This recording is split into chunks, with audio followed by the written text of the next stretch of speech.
네, 소비자와 기업, 중소기업과 대기업이 함께 성장하는 시장을 생각해보는 공정경제 이야기. 오늘은 공정거래위원회 구성림 지식산업감시과장 모시고 이야기를 나눠보겠습니다. 나와 계시죠? 안녕하십니까?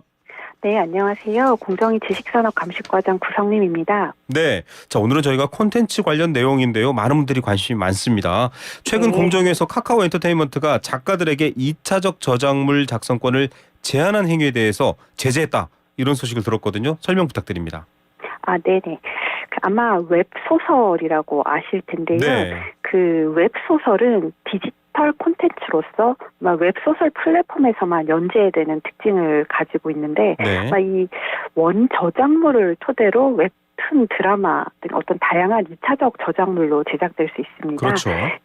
그 사건의 어떤 간략한 내용을 좀 말씀을 드리자면 네. 이제 카카오 엔터테인먼트가 2018년부터 2020년까지 5개의 웹소설 공모전을 개최를 하면서 공모전 요강에 당선작의 2차적 저작물 작성권이 카카오 엔터에게 귀속된다. 이런 조건을 설정을 했고요. 네. 또 공모전에 당선된 28명의 작가들과 광범위한 형태의 2차적 저작물 작성권을 독점적으로 부여받는 계약을 체결을 했습니다. 네. 네, 공정위는 이런 어떤 카카오 엔터의 거래 조건 설정 행위가 자신의 거래상 지위를 이용해서 공모전 당선 작가들의 권리를 부당하게 제한한 불공정 거래 행위에 해당한다라고 판단을 했고요. 네. 수정명령과 함께 과징금 5억 4천만 원을 부과했습니다. 웹소설이라는 그러니까 웹에서 카카오 같은 곳에서 하는 소설인데 이런 걸 2차적으로 다르게 만들어낼 거면 우리만 할 수 있어 내지는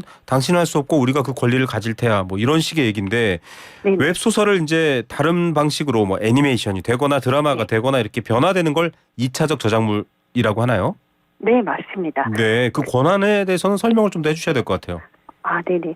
그 2차적 저작물 작성권이라는 얘기를 아마 네. 구름빵, 검정고무신 이런 좀 사회적으로 이슈가 되었던 맞아요. 사건들을 접하시면서 아마 많이 좀 들어보셨을 텐데요. 네. 조금 이제 법리적으로 설명을 드리자면 이제 2차적 저작물이란 이제 말씀하셨듯이 원 저작물을 변형 각색하여 작성한 창작물이다. 이렇게 네. 이제 저작권법에서는 정의를 하고 있는데 그러면 이제 이번 사안 같은 경우에 보면 웹소설이 원 저작물이 되고 그렇죠. 이를 변형해서 만들어지는 웹툰이나 드라마 이런 것들이 2차적 저작물에 해당을 합니다. 네. 근데 이런 2차적 저작물을 작성해서 이용할 권리 네. 이거를 2차적 저작물 작성권이다 이렇게 얘기를 하는데 네. 이거는 저작권법상 저작자 즉 이 사건 같은 경우에는 웹소설 작가에게 속하는 권리다라고 말씀을 드릴 수가 네. 있을 거고요.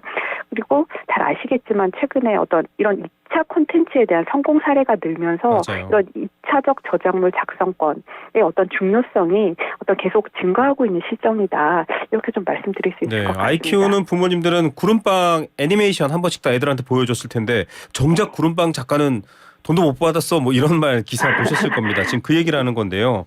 네네. 뭐 요즘 유행하는 드라마 보면 다 웹소설, 웹툰 원작들이거든요. 그러니까 그렇죠. 대부분 2차적 저작물이 성공하고 있습니다. 넷플릭스 네. 드라마들도 그렇고. 그런데 이거를 지금 이런 거대 플랫폼에서 권리를 제한한단 말입니다. 제한하는 방법, 그러니까 제한을 어떤 식으로 했는지도 좀 궁금합니다. 네네. 이번 사건에서 좀 제한된 방식을 말씀을 드리자면요. 네.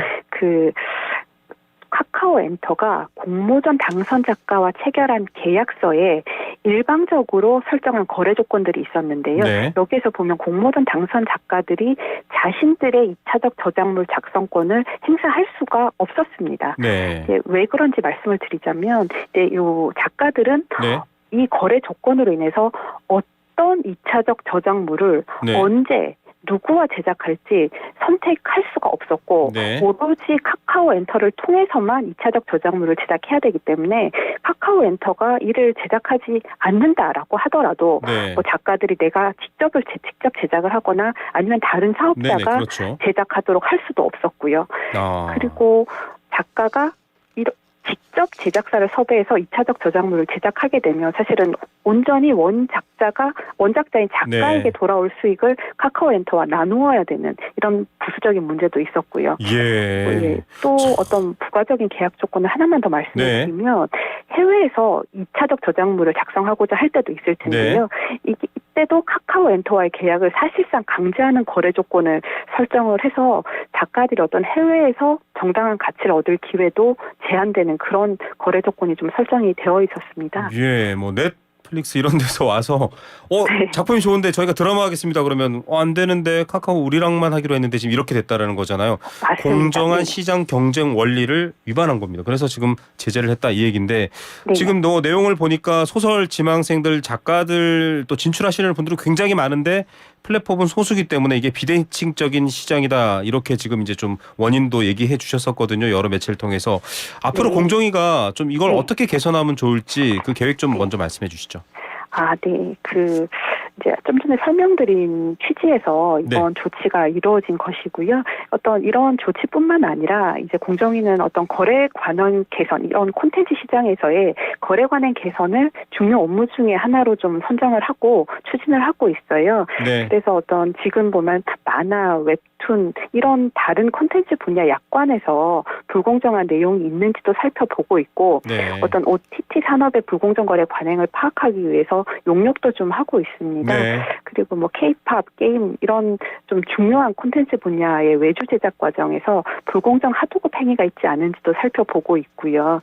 그리고 이제 관련 부처인 문화체육관광부와 상생협의체를 운영을 하면서 표준계약서를 재개정하는 네. 뭐 이런 부분들을 통해서 협력을 계속 해 나가고 있습니다. 네, 이 표준 제작 계획, 제작 계약서 같은 것들이 나와야 되겠다라는 생각도 저도 들으면서 들었습니다. 이렇게 되면 좀 상황이 많이 나아질 수 있겠군요. 예, 그렇게 기대를 하고 있습니다. 네, 자, 좀 정당한 대가가 주어져야 되고요. K 콘텐츠의 힘이 정말 대단하다고 하는데 그 원천인 작가들이 창작 의욕을 잃거나 불공정하다. 그러면 금방 꺼지잖아요. 공정위에서 그렇죠. 잘 살펴주시기를 바라겠습니다. 오늘 말씀 여기까지 들을게요. 감사합니다. 네, 감사합니다. 네, 공정거래위원회 지식산업감식과장 구성림 과장이었습니다.